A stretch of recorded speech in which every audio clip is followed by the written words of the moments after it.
उत्तर प्रदेश के मुख्यमंत्री योगी आदित्यनाथ 2:30 बजे मऊ पहुंचे। उन्होंने 136 करोड़ 35 लाख की 27 परियोजनाओं का लोकार्पण और शिलान्यास किया। मुख्यमंत्री ने कहा कि चंद लोग किसानों को बरगा लाने का काम कर रहे हैं, जबकि नया कृषि कानून किसानों के हित के लिए है। उन्होंने कहा कि बाढ़ से किसानों की फसल बर्बाद होती है।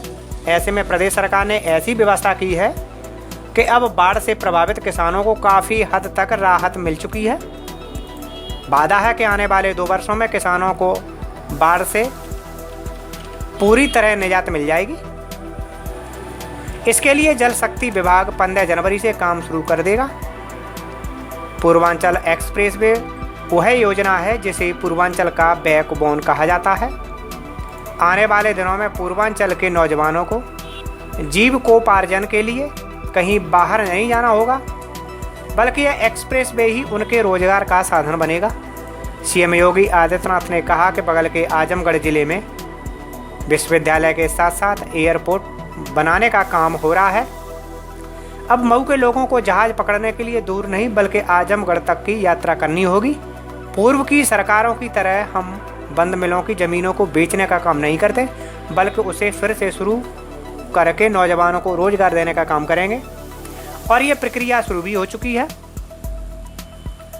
बंद पड़ी चीनी मिलों को शुरू करने का काम किया जा रहा है।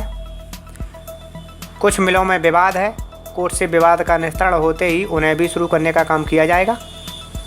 मुख्यमंत्री ने किसानों को आश्वासन देते हुए कहा कि नए कृषि कानून से किसानों का कहीं अहित नहीं होने वाला, बल्कि इससे किसान लाभान्वित होंगे और एमएसपी पर अपने उत्पाद कहीं भी और किसी भी जगह बेच सकते हैं।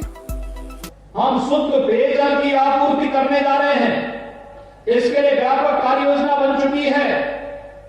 आने वाले समय में बंद उद्योगों को, जो कपड़ा उद्योग बहुत सारी जगह कताई मिलें बंद हो रखी हैं, हम लोगों ने व्यापक कार्य योजना बनाने के लिए कहा कि बंद कताई मिलों को चलाने के लिए व्यापक कार्य योजना बनाई जानी चाहिए। इस बार मैं देख रहा था जब कंबल वितरण का कार्य किया जा रहा है, मैंने कहा है प्रशासन से मोटा कंबल दीजिए गरीबों को, जिससे ठंड वास्तव में ठंड से बचाया जा सके, क्योंकि एक गरीब के लिए इससे बचना बहुत महत्वपूर्ण है। और भाइयों बहनों, ये मोटा जो कंबल है, ये मोटा कंबल प्रदेश के ही कंबल कारखानों में बनाया जा रहा है। पिछली सरकारों ने इन्हें बंद कर दिया था, हमने इसे फिर से चलाया है। और आज प्रदेश के कंबल कारखानों में बने हुए कंबल से जब गरीब की ठंड भाग रही है, तो उसका आशीर्वाद भी सरकार को प्राप्त हो रहा है कि देखिए, एक गरीब की ठंड को सरकार ने दूर किया है और उसका लाभ किस रूप में प्राप्त हो रहा है। ये योजनाओं का लाभ और साथ साथ शासन का पैसा अगर सही जगह इस्तेमाल हो जाए तो कोई समस्या ही नहीं आती।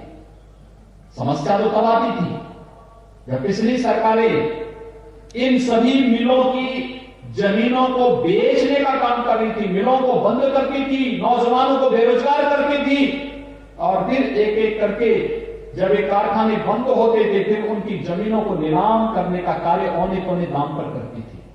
हमारी सरकार ने मिलों को, जमीनों को बेचने का कार्य नहीं किया। हमारी सरकारों ने बंद चीनी मिलों को बंद यानी बेचने का काम नहीं किया, बल्कि फिर से कोविड-19 के दौरान भी हमने चीनी मिलों को चलाया है। और हम लोगों ने कहा है कि जिनका मामला सुप्रीम कोर्ट में है, वहां से जैसे ही निस्तारण होता है मामला, हम लोग फिर से उन चीनी मिलों के पुनरुद्धार की व्यापक कार्य योजना बनाएंगे।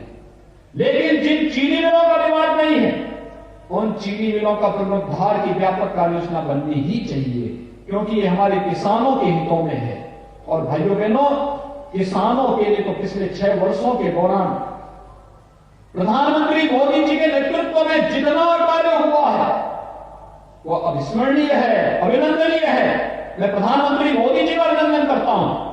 आज के दिन पर कोई किसान ये नहीं कह सकता है कि प्रधानमंत्री किसान सम्मान निधि से उसको वंचित रखा गया। हर किसान के पास सालाना 6,000 रुपए प्रधानमंत्री किसान सम्मान निधि का देने की व्यवस्था कर दी गई है। 6,000 रुपए सालाना, यानी हर चौथे महीने 2,000 रुपए स्वतः ही किसान के खाते में जा रहे हैं। अभी परसों 25 तारीख को प्रधानमंत्री मोदी जी उत्तर प्रदेश के 2,30,00,000 किसानों के खातों में 1,800 करोड़ रुपए से अधिक की राशि सीधे उनके खातों में भेजने का कार्य करेंगे।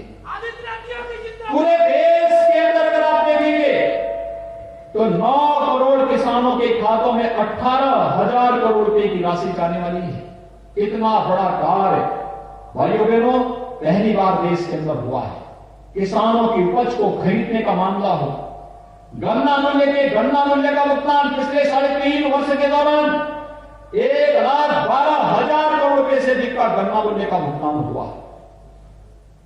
प्रधानमंत्री फसल बीमा योजना हो या प्रधानमंत्री कृषि सिंचाई की योजना, न्यूनतम समर्थन मूल्य के आधार पर किसानों की उपज को खरीदने का हो या फिर केंद्र और प्रदेश सरकार की विभिन्न योजनाओं से किसानों को लाभान्वित करने का कार्य, ये सभी कार्य सफलतापूर्वक किए गए।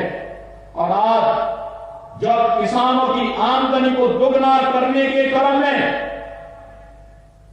केंद्र की सरकार ने 3 कृषि संबंधी बिल पास किए हैं, जिसके अंतर्गत किसान को स्वतंत्रता दी जा रही है कि किसान अपनी फसल को कहीं भी बेच सकता है, उस पर कोई टैक्स नहीं लगेगा। तो बहुत सारे लोगों को इसमें यानी बहुत सारे लोग इस फैसले का विरोध कर रहे हैं।